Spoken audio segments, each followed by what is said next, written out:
Assalamu alaikum hörmətli televizor görgücülər. Görüb atqanınızlar Erkin Asiya Radiosu Tor televiziyasının həftəlik xəbərlər proqramısı. Məzkur proqramımızda ötən bir həftə jarayonida yuz bergan Uyg'urlarga münasibətlik radiomuzda berilgan mühim voqealardan ma'lumot beramiz. Tövəndə diqqətinizlər təfsilatida bo'lsin. Mən Erkin. Yaqında Korli shahriga qarashli Qarajulg'un yezisidan meyit yug'uchi 20 ayolning tarbiyalash markaziga ilib ketilganligi oshkor bo'ldi. Ma'lum bo'lishicha, navbatda meyit yug'uvchi kishilar nuqtaliq nazorat obyektiga aylanmoqda ekan. Shuning bilan birga Uyg'urlar diyorida kimligiga chekit urilgan kishilar bilan har qanday shakldagi aloqada bo'lgan, jumladan telefon aloqasida bo'lgan kishilarning tutqun qilinayotganligi ko'plab ma'lum bo'lmoqda. Dünya Uyghur Qurultayının Dini İşler Komiteti müdiri Turg'unjon Aloviddin bu vaqt to'xtalib, Uyg'urlardagi har qanday bir ma'naviy boylikning navbatda xatarlik deb qaralayotganligini ko'rsatdi. Yaqında har qaysi joylardagi siyosiy o'rganish markazlariga so'langan Uyg'ur erkaklarining o'lib olishi yoki hujum qilishidan andisha qilib, soqolog'ich berilmaganligi, buning bilan tarbiyalash markazlarida minglagan uzun soqolli kishilar to'pining paydo bo'lganligi ma'lum bo'ldi. Şunun bilan birga har qaysi tarbiyalash markazlaridagi soqchilarning Uyg'ur tutqunlarini hojatga berishdan cheklash orqali jazolayotganligi, buning bilan ularning turli kasalliklarga giribtor bo'layotganligi diqqat qo'zg'adi.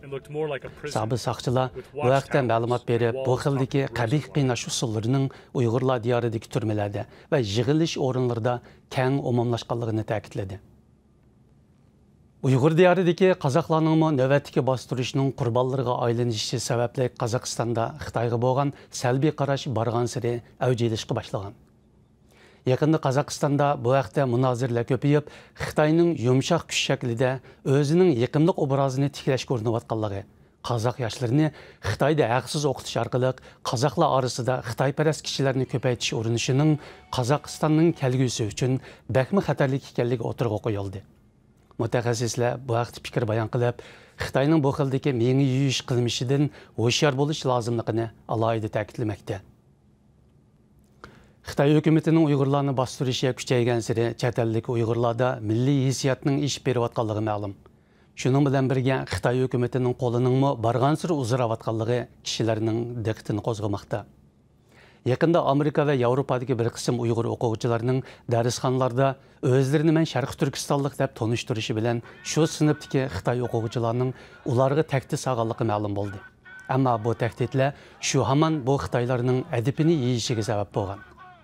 Muhojiratga Uyg'urlar bu vaqt fikr bayon qilib, chet ellardagi demokratiya muhitida yashapmi, yanada Xitoy hukumatining mustabidlik qimmat qarashini oqlash uchiga chiqqan bema'nilik va o'ktamlik dedi.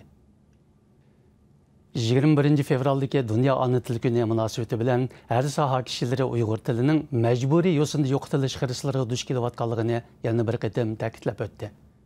Muhojiratdagi Uyg'ur ziyolilari bu vaqt fikr bayon qilib, navbatda chet ellardagi Uyg'ur ziyolilari va tashkilotlarining ona tilini qo'g'dash, uni saqlab qolishda zo'r majburiyatni ustiga elishi lozimligini ko'rsatdi. Uyg'urlar uchun zo'r ahamiyatga ega bo'lgan bu bayram munosabati bilan dunyoning har qaysi joylaridagi Uyg'ur jamoati yana o'xshash bo'lmagan faoliyatlar orqali Dunyo ona tili kunini xotirladi. Yaqinda Dunyo Uyg'ur Qurultayining raisi Dolqin Aysa apandi Germaniyaning Myunxen shahrida Turkiyaning bosh ministri Binali Yildirim va ichki ishlar ministri Sulaymon Soylu bilan ayrim ko'rishib, Uyg'urlarning hozirgi ahvoli to'g'risida tafsiliy tushuncha bergan.